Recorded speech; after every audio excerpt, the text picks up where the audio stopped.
Bonjour. Ça va bien? J'aime beaucoup venir dans ce genre de conférence-là. Ça me permet de revoir mes vieux chums, puis en connaître plus sur les tendances, où est-ce que les gens sont rendus.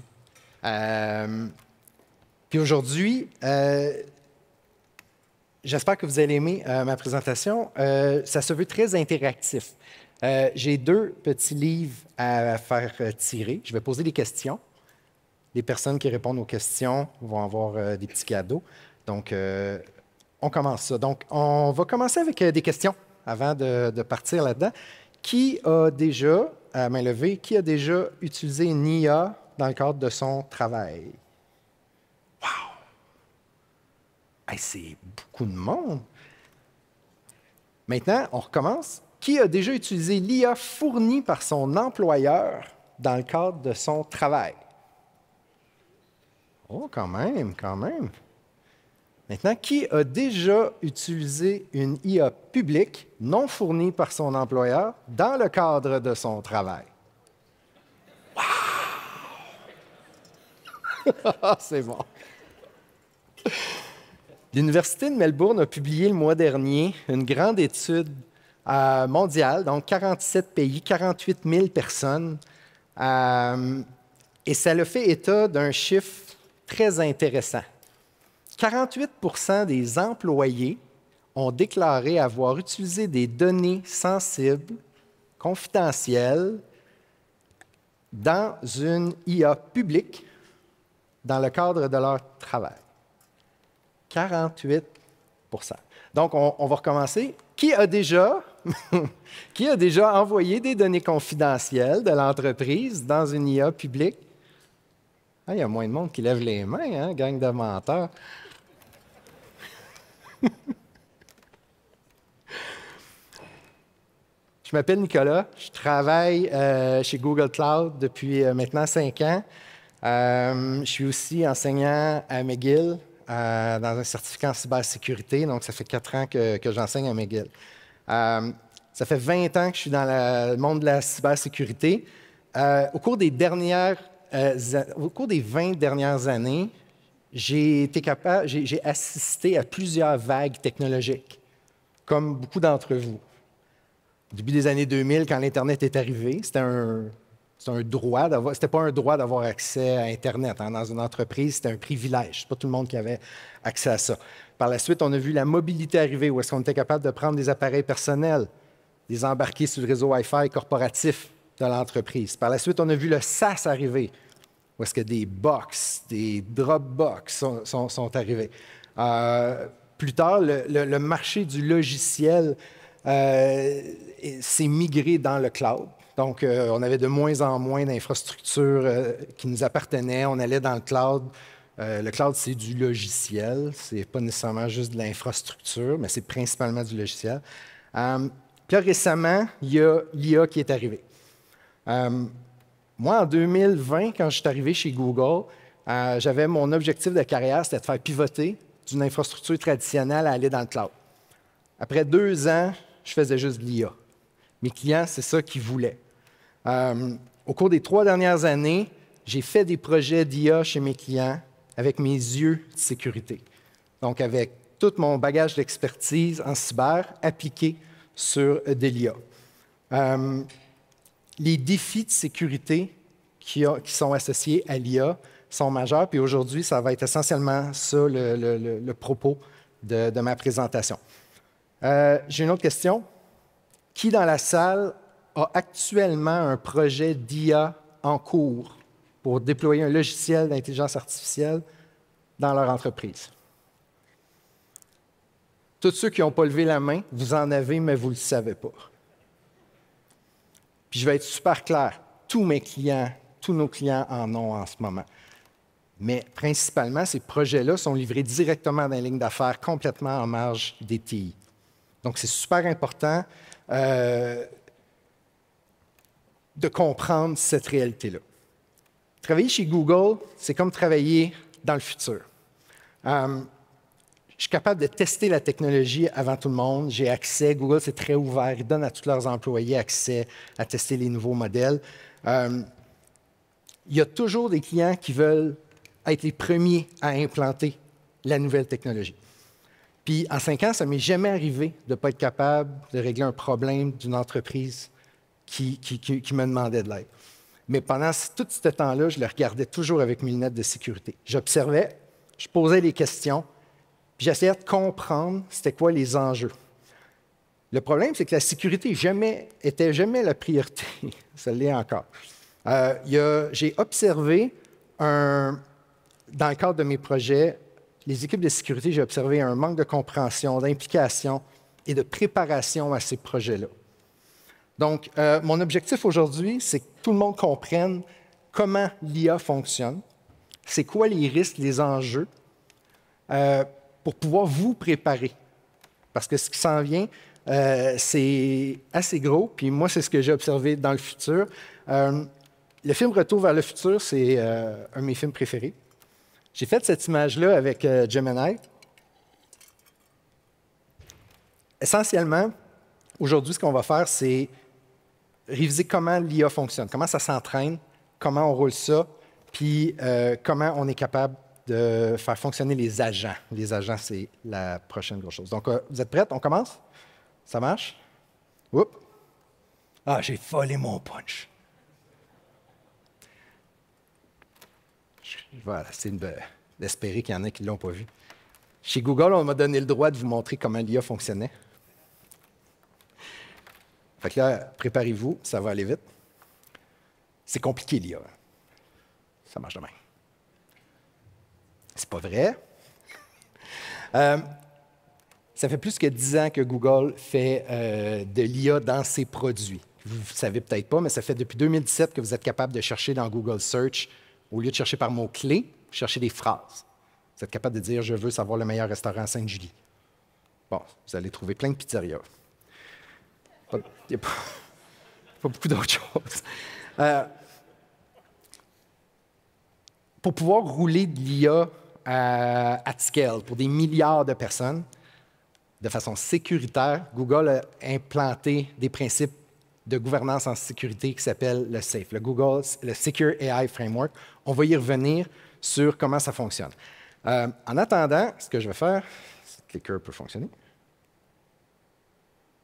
je vais vous expliquer de façon très, très simpliste, parce que c'est vraiment compliqué, comment l'IA fonctionne de l'entraînement, à partir de l'entraînement. Donc, ce que j'ai fait, j'ai essayé de visualiser de quoi ça a l'air, le fonctionnement de l'entraînement au niveau de l'intelligence artificielle. Il n'y a pas tant de morceaux que ça. Côté gauche, ce que vous allez voir un scientifique de données. Ça, c'est quelqu'un qui est généralement très bon à gérer les données d'entreprise. Généralement, background en administration, en mathématiques, c'est pas souvent des gens TI. Et on a à droite la personne qui consomme l'intelligence artificielle. Donc, question. Je vais donner un livre là-dessus. Qui peut me dire qu'est-ce que c'est qu'une inférence? Aïe, aïe, aïe. Quelque chose que tu déduis à partir de différentes données. Ouf. Je vais donner le livre pareil.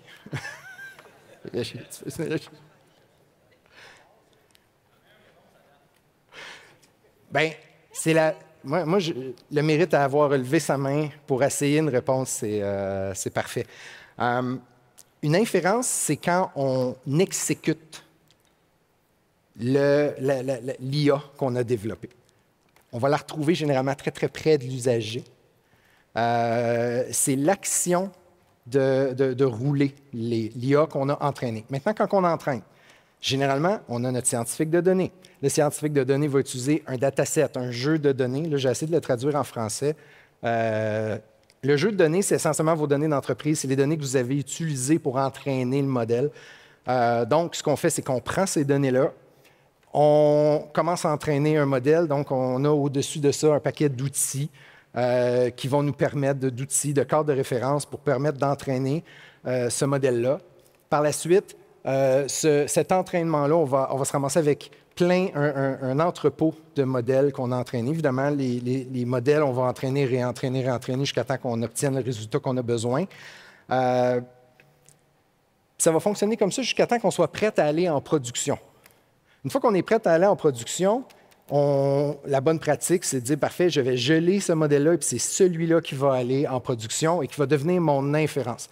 Généralement, ça utilise des infrastructures complètement séparées.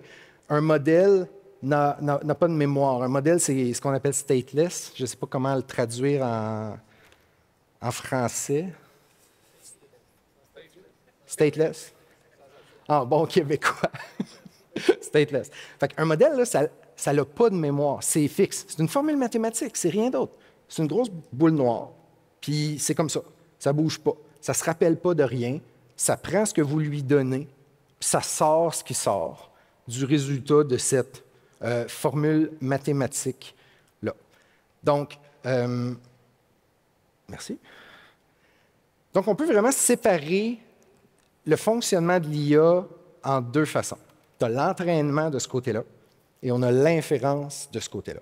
Quand on parle de chatbot, quand on parle d'agent, c'est côté inférence. Plus les modèles plus on avance, plus les modèles se raffinent, plus il y en a, moins on va entraîner. La majorité d'entre vous, très peu vont finir par entraîner leur propre modèle. Dans le temps, là, plus ça va aller, moins on va avoir besoin de faire ça parce que les modèles qui sont disponibles dans le grand public sont en masse bons pour le faire. Donc, les enjeux de sécurité sont vraiment de plus en plus associés à la partie droite du dessin ici, donc liée à l'inférence. C'est de ça que je vais parler aujourd'hui. Quand je le pointe. Parfait. Juste pour vous donner une idée, une couple de statistiques intéressantes. Ça, c'est des données internes des clients qu'on a sondés en faisant des projets. La partie du haut, c'est les risques que les organisations, la perception du risque auquel les organisations font face, en ordre. Les deux variantes, quand on voit que la ligne elle monte ou elle baisse, c'est 2023 par rapport à 2024. Donc, c'est l'évolution de ça dans les dernières années. Ce qu'on constate, c'est que la préoccupation numéro 1, c'est la précision des modèles. Donc, c'est le résultat qu'on observe lorsqu'on roule une inférence.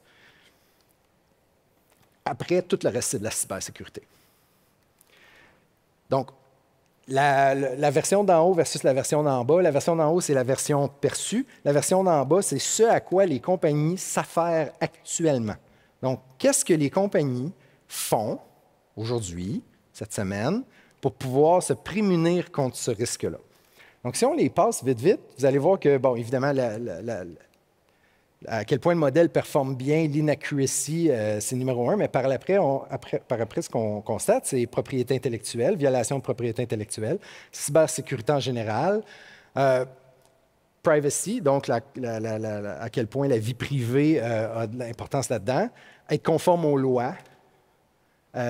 Donc, c'est vraiment les top priorités des entreprises, mais ce qu'on constate aussi, c'est à la toute fin, le none of the above est en augmentation. Donc, c'est-à-dire que les compagnies n'investissent pas assez par rapport aux risques perçus.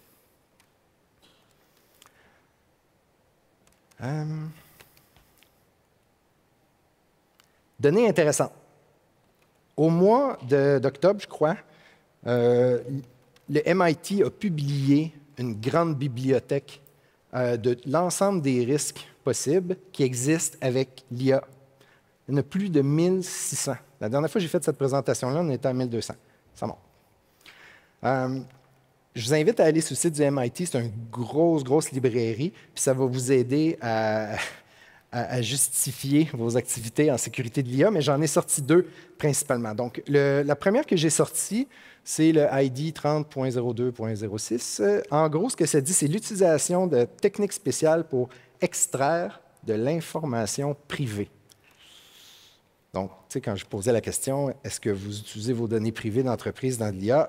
C'était pas mal ça. Puis la deuxième, c'est la capacité des agents à manipuler des systèmes externes et des gens. Bon, ça sonne grave, mais les agents, on va y revenir. Le défi qu'on a face aux modèles d'IA, c'est évidemment, il y a des enjeux de sécurité. Je suis convaincu que vous avez entendu parler de prompt injection, d'éthique, d'exfiltration de données. Ce qui s'est passé dans les dernières années, c'est qu'on a vu les éditeurs de logiciels, Google en étant, qui ont entré à l'intérieur du modèle des mécanismes de contrôle en cybersécurité pour éviter que certaines manipulations du modèle arrivent. Il y a eu un cas l'année dernière où est-ce qu'on a été capable, à partir de certains prompts habilement faits, d'atteindre la donnée d'origine dans le dataset. Et donc, on a obtenu l'image de quelqu'un qui avait été, une photo qui avait été utilisée lors de l'entraînement. Normalement, de plus en plus de ces modèles-là ont des mécanismes de contrôle. On appelle ça des guardrails. Le défi, c'est que ces guardrails-là, ben, on peut les contourner. Est-ce que ces guardrails-là sont solides? Est-ce qu'on est capable de faire fi de ces mécanismes de contrôle-là? Il y a des vidéos en ce moment j'ai mis DeepSeek, un article de Wired par rapport à ça. C'est relativement facile de prenez DeepSeek, roulez-le localement, partez Wireshark puis regardez où ce que ça jase. Ça jase pas mal en Chine. Fait que c'est compliqué de suivre tout ce qui peut se passer. On va revenir à mon dessin que j'ai utilisé au début, puis on va regarder c'est quoi maintenant les nouvelles menaces. Bon, le MIT en a évalué 1600 jusqu'à présent. Ça ne rentrait pas. J'ai essayé de les faire rentrer. Fait que ce que j'ai fait, c'est j'ai mis les principales. On va repartir un peu à partir de notre scientifique de données. Scientifique de données, qu'est-ce qui arrive si cette personne-là qui a accès à des jeux de données, qu'est-ce qui arrive si cette personne-là, on compromet son compte? Qu'est-ce qui arrive si son mot de passe qui a été utilisé ou s'il n'y a pas d'utilisation d'authentification double facteur? Ah, bien là, on vient d'être capable de cibler la personne parce que sur LinkedIn, il se promouvoit comme étant un AI scientist. Ce n'est pas très compliqué à identifier. Puis, par la suite, on a juste besoin de réussir à trouver le compte qu'il utilise, se connecter et boum, on a accès aux données. Les données en soi, on pourrait les empoisonner. Ça veut dire quoi, ça, empoisonner les données? Ça veut dire que quand on a un modèle qui a été entraîné avec un corpus de données spécifique, si on altère ces données-là, bien, ces données-là vont ultimement entraîner le modèle de la mauvaise façon, donc avoir un résultat qui n'est pas le bon à la fin. On va aller à l'exfiltration des modèles. Imaginez que vous avez dépensé des millions de dollars, parce que ça coûte très cher entraîner un modèle. Ça demande de l'équipement ultra spécialisé, ça demande de la ressource, ça demande de l'électricité. Ça prend plusieurs jours, plusieurs semaines. Donc, imaginez que vous venez de dépenser 5-10 millions, puis ça peut coûter ça, à entraîner un modèle. Une fois qu'il est terminé, on prend notre petite formule mathématique, on dépose ça quelque part pour l'utiliser en inférence, puis là, boum, on le dépose sur un répertoire qui n'était pas sécurisé. Première affaire qu'on sait, ça se ramasse sur Hugging Face. Hugging Face, c'est le répertoire public de tous les modèles open source. C'est arrivé. C'est arrivé à Mistral il y a 2 ans. Donc, imaginez que vous dépensez plein d'argent et que là, votre modèle, vous le perdez. Ce n'est pas très pratique parce que vos compétiteurs peuvent s'en servir aussi. On va aller sur la partie, ici, là, qui est à droite. Ça, c'est la partie, à mon sens, pour la majorité des personnes dans la salle, qui est la plus importante. On va décortiquer les 4 qui sont là. Bon, abus de modèle d'inférence. Le défi avec l'IA, c'est qu'on ne le sécurise pas juste en entrée. On est habitué avec les systèmes traditionnels à mettre un beau firewall en avant de notre application, puis on se protège de ce qui rentre. L'IA, ça rentre, puis ça sort. Donc, c'est important d'avoir des mécanismes qui vont protéger le prompt qui rentre et les données qui rentrent, mais aussi le prompt qui sort. Parce que c'est très facile à modifier avec du prompt injection. Deuxièmement, la fuite de données. On est en train d'utiliser notre IA, et là, qu'est-ce qui se passe si vous avez accès, de toute façon tout à fait légitime, à des données sensibles? Admettons que vous êtes un analyste financier, vous travaillez pour une grande banque, c'est normal que vous ayez accès à ces données-là, on s'entend. Mais qu'est-ce qui arrive si vous les prenez puis vous les copiez localement pour les envoyer dans une IA publique? Ah, ça, c'est pas normal. Donc, important, fuite de données, d'avoir les mécanismes de protection. Mais les données sensibles, la fuite de données est importante, mais il y a aussi la fuite de données sensible. Là, on revient avec la loi 25. La loi 25, elle s'applique à l'utilisation de l'IA. Évidemment, le dernier, puis on va voir tout de suite après, le dernier point, c'est les données de service. Donc, même concept qu'on fait face actuellement. Si vous avez des applications que vous rendez disponibles, il faut s'assurer qu'il n'y a pas de façon de les empêcher de fonctionner. Avec des chatbots, c'est correct, mais dans quelques années, vous allez le voir sur des robots. Ça va être moins le fun si vous bloquez le fonctionnement. Au niveau de la loi 25 s'applique à l'utilisation de l'IA. Deux cas d'usage. Vous savez que la loi 25 vous demande d'être capable de savoir où sont vos données. Le droit à l'oubli est important, c'est-à-dire si un résident vous demande d'effacer ces données, vous devez absolument obéir puis le faire. Les deux principaux enjeux par rapport à ce que je vous ai présenté dans la slide précédente, j'en ai parlé un petit peu. Entraîner un modèle, ça coûte excessivement cher. Donc, qu'est-ce qui se passe si vous avez entraîné un modèle avec de la donnée confidentielle? Vous n'auriez pas dû. Bien, ça veut dire qu'il faut prendre le modèle que vous venez d'entraîner, il faut le détruire, il faut recommencer. Vous venez de brûler de l'argent puis du temps parce que, essentiellement, le jeu de données n'était pas correct. Il contenait de l'information qu'il n'aurait pas dû contenir. Donc, c'est important de mettre en place des mécanismes pour enlever les données sensibles avant d'entraîner. Le deuxième enjeu par rapport à la loi 25, c'est qu'est-ce qui se passe si vous utilisez un IA où est-ce que vous n'êtes pas capable de retracer où est la donnée? Bien, ça va être bien difficile d'aller l'effacer plus tard. Fait que ce qu'on observe en ce moment, c'est qu'il y a plein de startups en IA qui poussent à gauche puis à droite. Il y en a chaque semaine. C'est très facile d'un point de vue développement logiciel de dire « Ah, tiens, je vais me connecter là-dessus. » Puis c'est un API quelque part sur Internet. On utilise ça, on envoie la donnée. Effacer, c'est pas facile dans cette situation-là. Fait qu'on fait quoi? Est-ce qu'on empêche l'utilisation de l'IA? C'est une mauvaise idée parce que ceux qui se rappellent, il y a 15 ans, on a eu exactement le même enjeu avec la mobilité, le Bring Your Own Device. Pareil. Les gens l'ont bloqué. Les compagnies l'ont bloqué. Ça n'a pas empêché personne de s'en servir. Donc, ultimement, les MDM, c'est une discussion que j'avais avec un de mes chums tantôt, c'est ultimement, les MDM ont été appelés en renfort pour pouvoir sécuriser cette chose-là. Bloquer l'IA, ça n'aidera à rien. Le problème en ce moment du shadow AI, que ça s'appelle, c'est essentiellement un problème de perte de données. Ce n'est pas l'utilisation. Utiliser l'IA, ce n'est pas dangereux, c'est perdre ces données qui est dangereux. Puis c'est surtout que si les entreprises se mettent à bloquer l'IA, ben vous vous privez du gain de performance. Les études s'entendent toutes pour dire entre 25 et 30 de gain de productivité. Puis là, la preuve, c'est que quand tout le monde a levé sa main tantôt, il y a une raison pourquoi vous utilisez l'IA.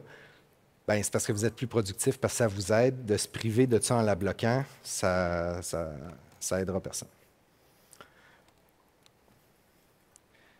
Je fais une couple d'analogies sur Back to the Future dans ma présentation. Saviez-vous que dans Back to the Future, ils changent les pneus de la DeLorean 4 fois? Les pneus qui viennent avec l'auto. Dans le deuxième film, ils mettent les aéroglisseurs pour pouvoir que l'auto vole. Après ça, ils prennent une crevaison, ils mettent des pneus en 1955, puis ils finissent sur le dernier film avec une roue de locomotive. Chaque fois, c'est pour une raison spécifique. Ils changent les pneus sur la DeLorean pour une raison, parce que le pneu avant ne pouvait pas faire la job. C'est la même affaire avec l'IA. Les modèles, vous allez tout le temps les changer. Il y en a tout le temps un révolutionnaire qui va sortir à tous les 2-3 mois, constamment. Il va toujours en avoir un nouveau, plus performant, moins coûteux que le précédent. Dans mes projets d'IA que j'ai faits, c'est jamais arrivé qu'il y ait un seul modèle qui fasse tout. Ça a tout le temps été plusieurs modèles qui étaient enchaînés. Tantôt, j'ai parlé de Hugging Face. En ce moment, sur Hugging Face. Hugging Face, c'est un gros répertoire de toutes les IA open source. En ce moment, je suis allé voir hier, on est rendu à 1,7 million de modèles open source différents sur Hugging Face. Donc, vous ne choisissez pas une voiture pour les tailleurs. Personne ne fait ça. On choisit la voiture pour la performance, la sécurité, le coût d'opération, puis à quel point elle est facile à conduire. Les pneus, ça vient après. Donc, quand vous allez mettre en place des IA, c'est une mauvaise idée de choisir le modèle, puis après, choisir le reste. Parce que les modèles, il va tout le temps en avoir des nouveaux, des meilleurs. Réparer la DeLorean, ils ont essayé une couple de fois dans le film, c'est plus compliqué, puis ce n'est pas nécessairement la bonne approche à faire. Partie 2, les agents. L'année 2025, beaucoup disent que ça va être l'année des agents. Donc, on va commencer par, c'est quoi un agent? Un agent, la définition qu'on utilise à l'intérieur de Google, c'est une application conçue pour atteindre un objectif en observant le monde et en y agissant grâce à des outils dont elle est occupée. Ça fait beaucoup de mots. On va aller voir un peu techniquement comment ça fonctionne, un agent. Les agents, essentiellement, c'est 3 grandes composantes. À l'intérieur d'un agent, on a premièrement le cerveau, l'orchestration. On a aussi plusieurs modèles, ça peut être un, ça peut être plusieurs, et l'agent utilise des outils. Tout ça roule sur une infrastructure, généralement infrastructure cloud dans les 3 grands cloud providers. À l'intérieur de l'outil, on voit qu'on a des objectifs et des instructions. Fait que la grosse différence par rapport à un agent versus du code, c'est qu'au lieu d'avoir un développeur qui code chacune des fonctions à l'intérieur du logiciel, on fait juste lui parler, on l'écrit textuellement comme je vous parle. On dit, vous êtes un agent qui est un analyste financier pour une banque, vous devez faire X, Y, Z. Donc, on lui donne des instructions. C'est important de lui donner les bonnes instructions, puis c'est important aussi de lui donner ce qu'il ne faut pas qu'il fasse. Parce que contrairement à un logiciel que vous codez, qui fait une chose, des fois il y a des petites vulnérabilités, mais l'agent, lui, par défaut, il fait tout. Pas l'agent, le modèle, il va tout faire. Fait qu'après, ce qu'il faut faire, c'est lui donner les instructions pour ne pas faire ce que vous voulez qu'il ne fasse pas. L'agent, une autre particularité qu'il a, c'est qu'il a une mémoire, court terme, long terme. Des fois, ça peut être long, comme la mémoire de ma femme. Des fois, elle haït ça quand je fais cette joke. Puis par la suite, il y a des raisonnements. Ce qui est important de comprendre, c'est que l'agent, lui, il va se connecter sur des outils, puis c'est là qu'il peut y avoir des enjeux. Ces outils-là, c'est quoi? Les outils, ça peut être des API, c'est-à-dire quelque chose qui est disponible sur Internet qu'on va aller interroger. Ça peut être une base de données quelconque. Ça peut être une fonction. Donc, on a sur un cloud quelconque une fonction qui dit « exécute ça ». Ça peut être aussi un autre agent. C'est là qu'on commence à avoir du fun en cybersécurité. Moi, c'est quand on prend les agents, puis c'est jamais un agent qui fait tout. Hein. C'est tout le temps une séquence d'agents. Puis là, ce qu'on voit de plus en plus, puis c'est ce que j'ai fait dans mes projets, on voit une architecture d'agents. Là, ce que j'ai fait, c'est que je vous ai dessiné une architecture, encore basée sur le film de Back to the Future. On va réviser ça un petit peu, puis vous allez réaliser là-dedans qu'il y a 2 composantes qui reviennent tout le temps dans cette architecture-là. Fait que si on est pour avoir un agent pour le Café 80, Café 80, c'est le restaurant qui est utilisé à chacun des films de Back to the Future. Fait qu'on a un agent principal. Cet agent-là, on va lui donner des instructions. On va utiliser un modèle quelconque. Dans mon dessin, j'ai pris Gemini pour ce premier agent-là. Puis on va le connecter à des outils. Ce premier agent, on va l'appeler l'agent principal de Café 80. Donc, Café 80, c'est un restaurant. Qu'est-ce qui peut arriver dans un restaurant? Bien, il y a plein d'agents qui font chacune des petites fonctions. Cet agent-là, il est connecté sur une base de données. Évidemment, si on a des clients, il faut qu'on ait nos données quelque part, un système POS. Donc, c'est très traditionnel. Maintenant, si on regarde cet agent principal-là, il se connecte à d'autres agents. C'est là que ça commence à être le fun. Fait qu'on va en prendre un autre, qu'on va l'appeler l'agent recette. Cet agent-là va avoir d'autres instructions, d'autres modèles et d'autres outils, parce que cet agent-là va se connecter sur YouTube pour avoir des recettes spécifiques. Il va pouvoir se connecter sur des sites web, sur Ricardo Cuisine, pour pouvoir aller chercher des recettes. Cet agent-là de recette est connecté à un autre agent qui s'appelle cuisine. Donc, cet agent-là de cuisine, on s'imagine qu'il fait la cuisine. Il cuisine les choses. Donc, il est connecté à des outils dans la cuisine. Puis, il est aussi connecté à des robots qui font la job. Là, on est dans Back to the Future. Là. Il y a des choses qui n'existent pas.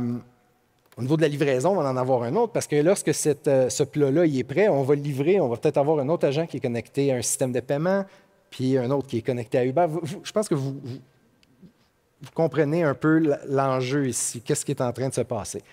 Plusieurs agents, ils ont tous leurs instructions, ils ont tous leurs outils, puis ils parlent entre eux. Comment ils parlent entre eux? Il y a 2 protocoles qui sont sortis dans les derniers 6 mois, puis en sécurité, vous devez comprendre comment ces protocoles-là fonctionnent. Okay? C'est super important. Le premier, MCP, Model Context Protocol. C'est Anthropic qui a publié MCP. Ce que j'aime de MCP, c'est le S dans MCP, c'est pour sécurité. C'est horrible. Je suis allé lire les guardrails de sécurité de MCP sur le répertoire public, puis ils disent de faire attention dans les logs et de ne pas extraire des données sensibles dans les logs. C'est rassurant. MCP, ce que ça sert à interroger un système externe. Il peut être interne aussi, mais ça sert à un agent qui communique avec quelque chose. Pas un autre agent, quelque chose. MCP, ça permettrait, entre autres, si on vient à mon diagramme ici, à l'agent de livraison d'effectuer un paiement sur une application de paiement, un Stripe ou n'importe quel payment processor. La façon que ça fonctionne, c'est quoi la différence entre MCP et un API? Un API, c'est très fixe. Un API, c'est très, vous rentrez ça, il sort ça, vous pouvez juste le rentrer d'une certaine façon, puis ça va juste sortir d'une autre façon. On ne peut pas faire ça avec l'IA.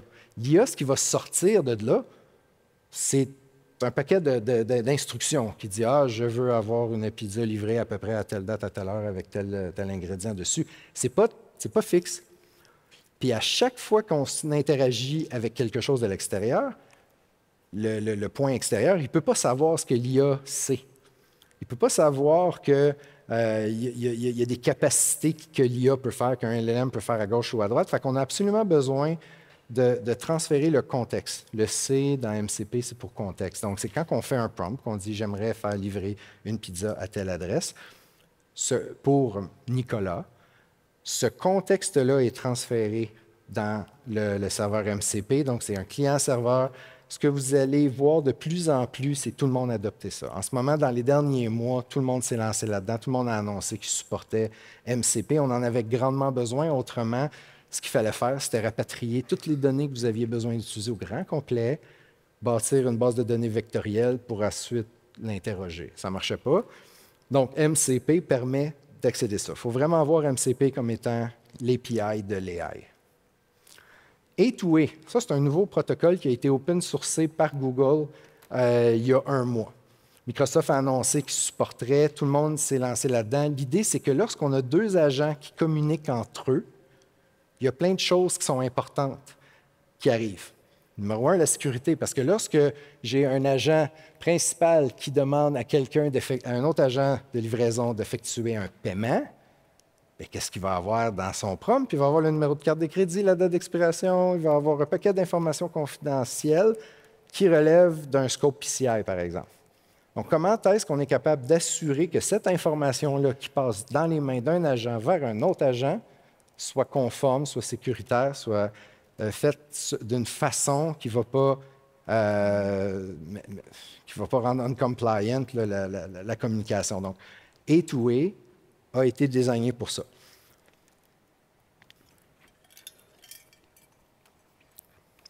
Donc, je pense que ça fait le tour des 2 choses que je veux que vous reteniez par rapport à ça. C'est aller lire, écouter des vidéos sur YouTube, sur MCP et sur A2A, parce que vous allez le voir de plus en plus. Il y a une autre chose qui est intéressante dans cette architecture-là. On a-t-il des développeurs logiciels dans la salle? Main levée? Oui, Pascal, oui, je te connais. C'est d'autres. Oui, un autre là? OK. Il y en a d'autres de ce côté-là. Parfait. Lorsque vous développez des logiciels aujourd'hui, c'est généralement fait avec des microservices. Right? Vous avez chaque fonction qui est développée de façon indépendante. Puis lorsqu'on a un système logiciel complexe, on va avoir plusieurs fonctions qui vont être essentiellement des microservices indépendants. Si jamais vous voulez mettre à jour quelque chose, on met à jour le microservice, puis c'est comme ça que ça fonctionne. Ça ressemble énormément à ça. En ce moment, quand on développe des microservices, on développe ça en container. On prend les containers, on les roule avec des engines comme Kubernetes. On peut les rouler sur AWS, sur Google, sur Azure. Mais essentiellement, c'est des containers qui se parlent entre eux. Chaque container a sa propre fonction, puis chaque container a son propre code. C'est très similaire à ce que les agents font. La seule différence, c'est qu'un agent, vos instructions vont rentrer dans une demi-page, alors que le code pour faire quelque chose d'équivalent en développement logiciel, ça peut être très, très, très, très gros. C'est là que moi, j'ai observé le gros intérêt des entreprises à embarquer dans un monde d'agents. C'est parce qu'ils sont capables d'accomplir puis de développer Café 80 comme ça très rapidement. J'ai fait des preuves de concept qu'on a été capable en une demi-journée de régler des problèmes. Ça faisait 5 ans que le client y essayait de faire. Donc, c'est pas... il y a une raison pour que tout le monde parle de ça dans les médias.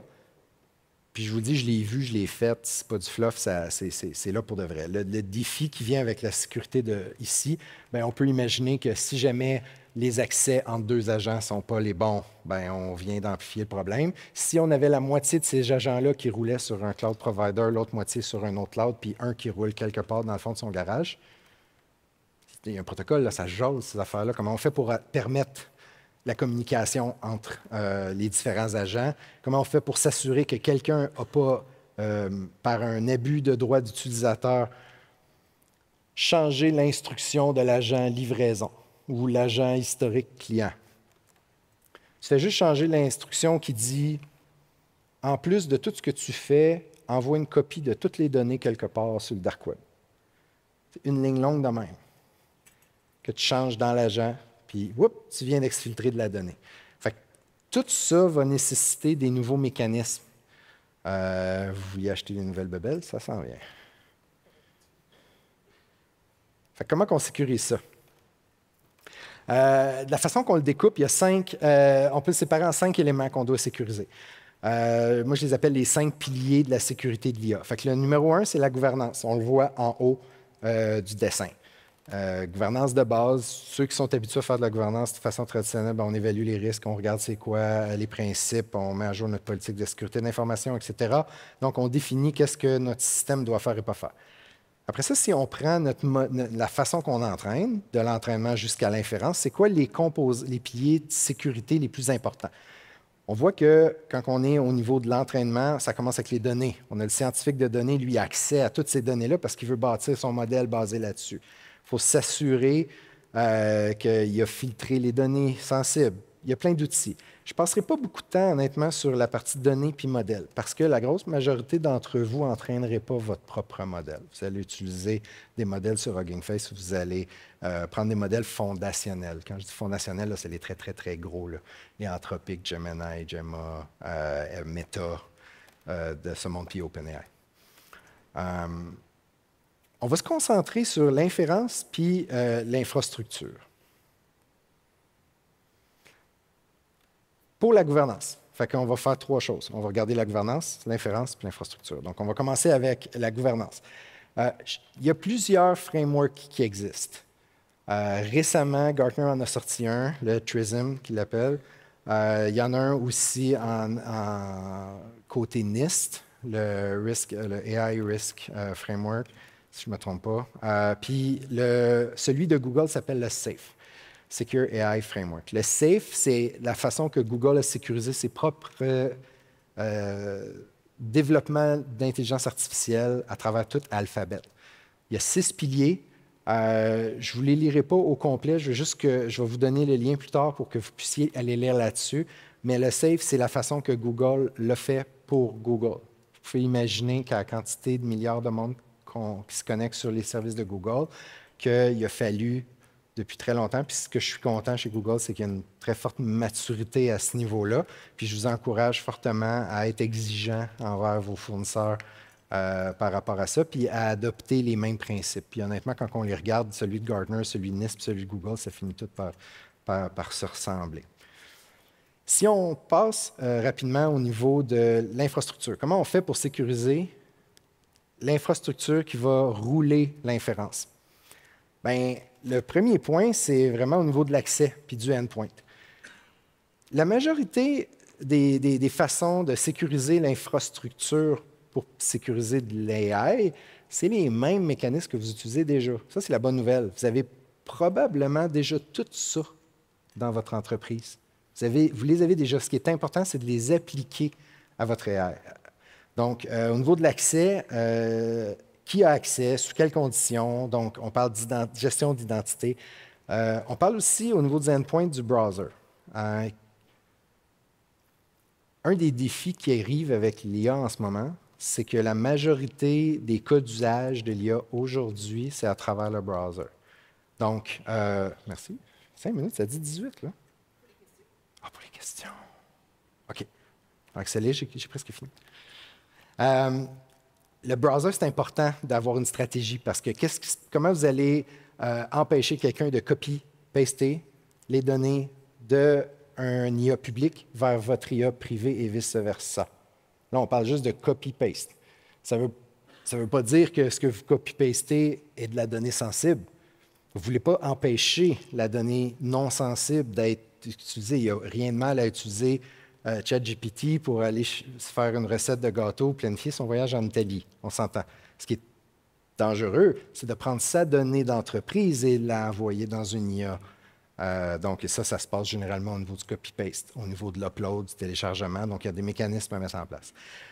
Au niveau du réseau, il faut mettre en place les mêmes mécanismes que vous avez au niveau du stockage, au niveau des firewalls, au niveau des API, donc gérer vos clés, les clés d'accès, ainsi que les vulnérabilités puis de la surveillance, évidemment. Donc, toute votre posture d'infrastructure cloud, aujourd'hui, si elle n'est pas bien gérée avec des bons outils de posture, des bons outils de conformité, puis que vous en rajoutez une couche avec l'IA, ça va être compliqué.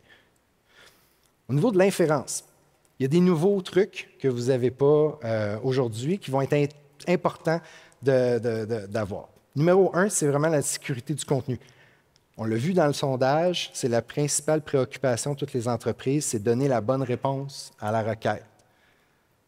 Si jamais les systèmes sont corrompus et que ça finit par tout le temps donner la mauvaise réponse, il y a des mécanismes pour empêcher ça.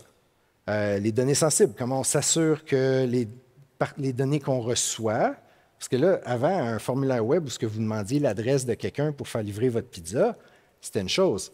Mais là, qu'est-ce qui arrive si vous avez un beau chatbot et que la personne elle vous donne son numéro d'assurance sociale? Vous ne l'avez jamais demandé. Elle vous la donne pareil.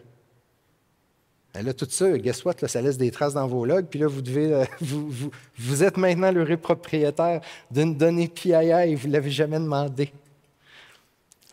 Évidemment, les malwares antivirus, la redirection sur les accès web. Si on a réussi à corrompre les instructions, on pourrait toujours répondre de dire « donne un lien vers mon site malicieux » comme réponse. Donc, si, mettons, je suis une grande banque, puis je viens de corrompre le chatbot, puis que je dis dans mon instruction « donne toujours ce lien », un petit URL raccourci, là, les gens cliquent là-dessus, ils arrivent sur une page de la banque, sont convaincus que c'est la page de la banque, ça ne l'est pas.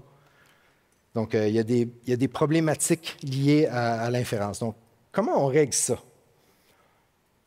Pour ceux qui ont suivi un peu les nouvelles, Google en a sorti un, ça s'appelle Model Armor, mais pas juste Google qui s'est lancé là-dedans.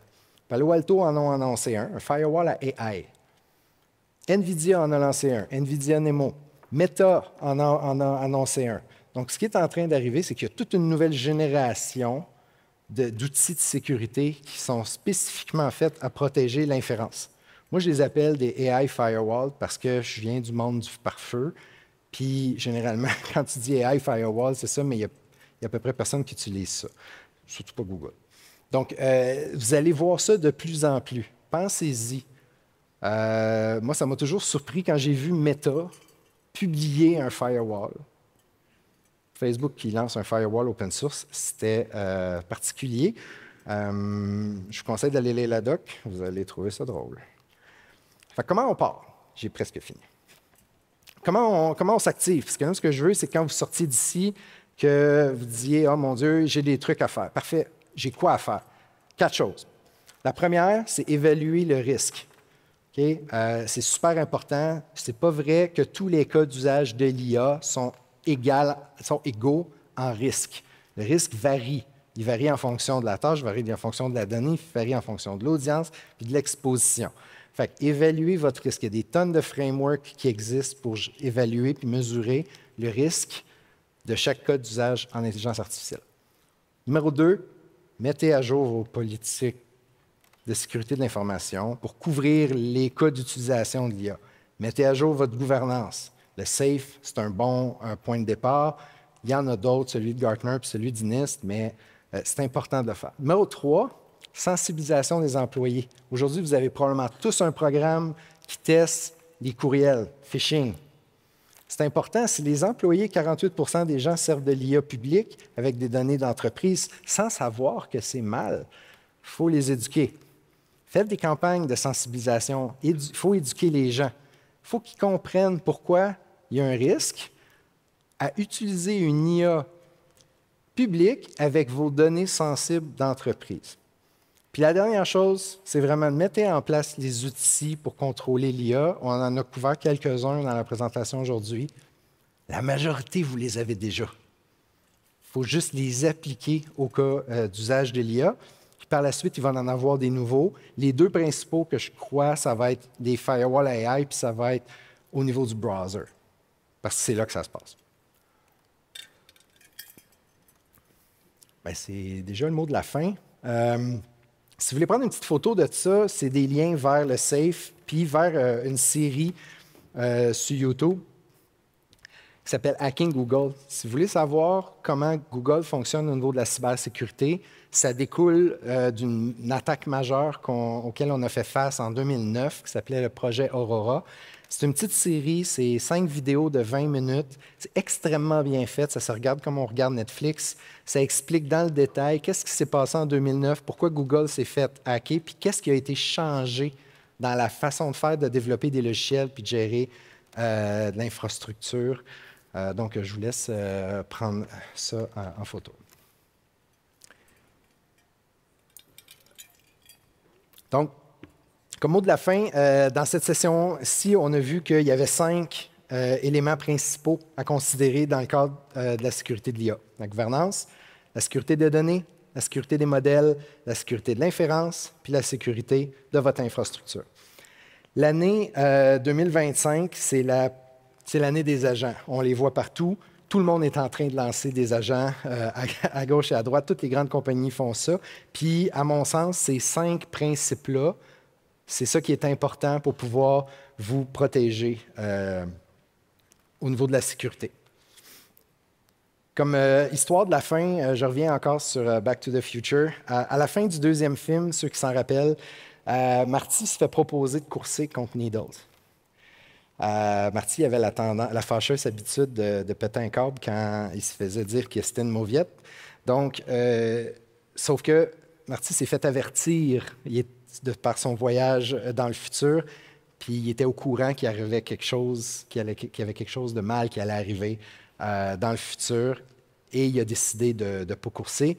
Il a évité la collision, puis ça l'a permis de ne pas avoir les problèmes plus tard. Aujourd'hui, c'est un peu ça que je voulais raconter comme histoire. Quand on travaille chez Google, on vit dans le futur. Donc, au cours des 3 dernières années, j'ai fait des projets d'IA dans des entreprises au Québec. Puis j'ai pu constater ce qui allait arriver dans le futur, puis je voulais vous le communiquer. J'espère que vous allez être capable en retournant à la maison, d'avoir une stratégie pour comprendre les risques, vous impliquer plus tôt dans le processus parce que vous en avez tous, vous ne le savez peut-être pas, puis à vous préparer avec les bons outils basés sur les 5 piliers de la sécurité. Donc, je vous remercie pour votre écoute. Puis j'espère que vous avez appris beaucoup de choses aujourd'hui. Merci, Nicolas. Donc, c'est le moment de pouvoir poser vos questions. C'est avec nous pour un petit 10 minutes. Oui. Il me reste encore un livre à donner, fait que la super. meilleure question, elle va aller... On va passer au vote. C'est le fun. Est-ce qu'il y a des questions? À main levée? Profitez-en. Je l'ai fait arrêter 10 minutes plus tôt pour que vous ayez des questions, là. Et de 1. Première question.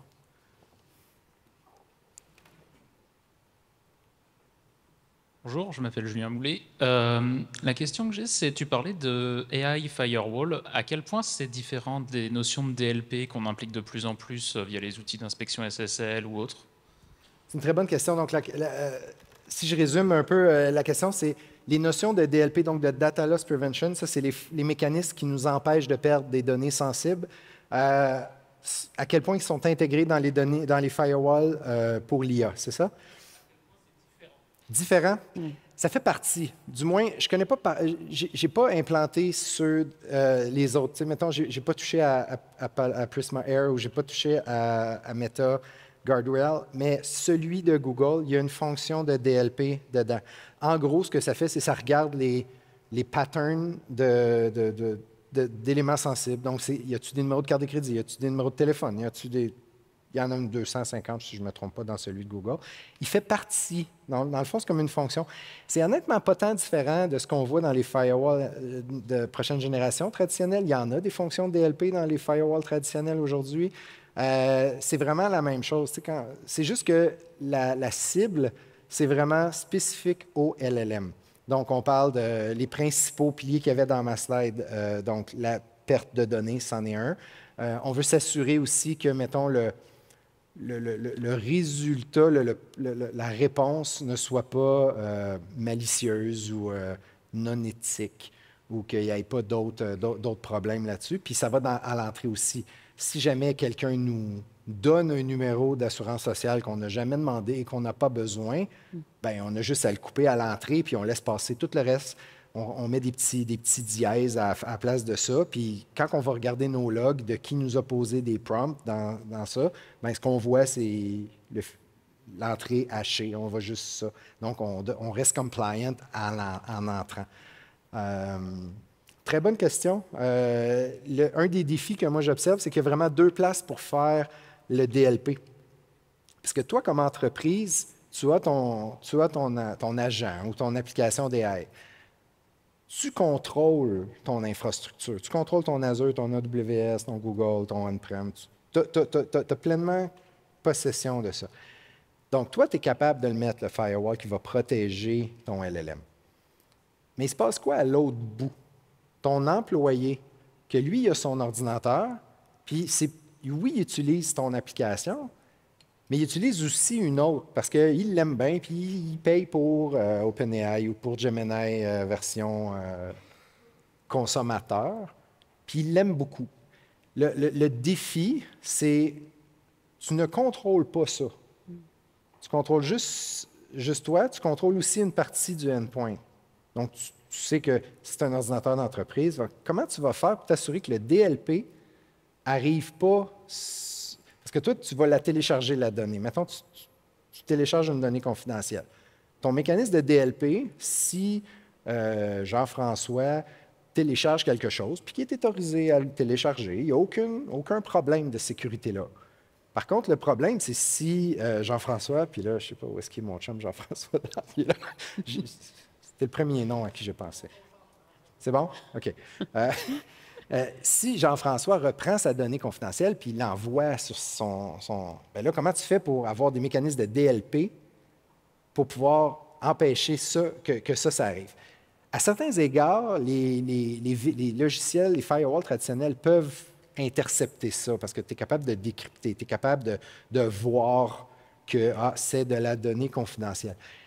Bien honnêtement, entre deux browsers, c'est très tough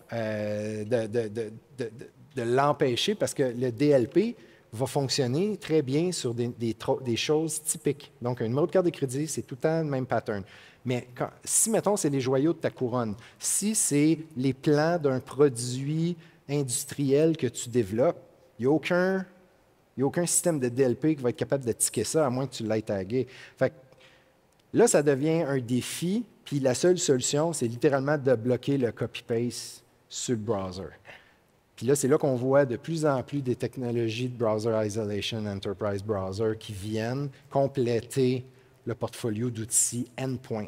Fait que ça se protège des deux bords. Tu veux-tu un livre? Merci pour la question. Merci pour la question. J'aurai le temps pour une, peut-être même deux questions. Est-ce qu'il y a d'autres personnes qui ont des questions? J'en ai une ici au fond. Et je regarde s'il y en a un autre. Tu peux déjà lever la main, on va se diriger vers vous. J'en ai une après ici, de ce côté-là. Moi, c'est Rémi. Je me demande comment on devrait gérer tous les serveurs MCP qui pop de tous les côtés. Je ne sais pas comment gérer ça. Aïe, aïe, aïe. C'est une grosse question. Ça, c'est une grosse question. En 30 secondes d'écart. 30 secondes d'écart? Je crois qu'il va finir par y avoir des outils à la Terraform-ish qui vont finir par vous permettre de standardiser la manière que vous montez vos serveurs MCP. Un des défis, par contre, que je vois, c'est que je crois que la majorité des fournisseurs de logiciels vont finir par avoir leur propre serveur MCP qui vont servir leurs propres besoins. Puis on l'a vu, Google va en avoir un sur ses outils de sécurité où est-ce qu'on va pouvoir, à partir de n'importe quel chatbot, jaser avec des métriques de sécurité. C'est un serveur MCP qui est publié. Donc, je m'attends à ce qu'on va voir la majorité des entreprises de SaaS avoir une variante MCP, comme aujourd'hui, ils ont une variante API de leur serveur. Mais ça, c'est un client-serveur à MCP. Toi, comme consommateur, c'est généralement le client que tu utilises. Mais après ça, si tu orchestres plusieurs agents, là, tu risques de faire face à c'est toi qui es responsable de la config du MCP. Moi, je pense que ça va être les mêmes outils de développement logiciel qu'on voit dans le pipeline de software development qui existe aujourd'hui. Donc, mon best bet, c'est que ça va rentrer dans le même carcan qui est utilisé aujourd'hui par les DevOps de ce monde là, qui font ça. Merci pour la question, Rémi. Dernière question de ce côté-ci. Oui, bonjour. Mon nom, c'est Samuel.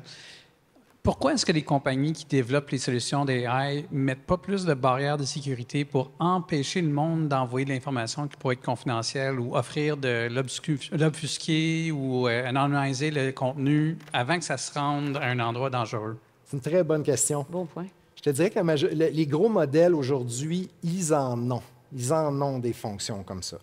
Du moins, pour Gemini, il y en a, puis moi, ça me ralentit plus souvent qu'autrement dans mes projets parce que la première affaire que on essaye quelque chose, puis ça ne marche pas, c'est à cause des mesures de contrôle. Puis là, il faut commencer à fine-tuner ces mesures de contrôle-là.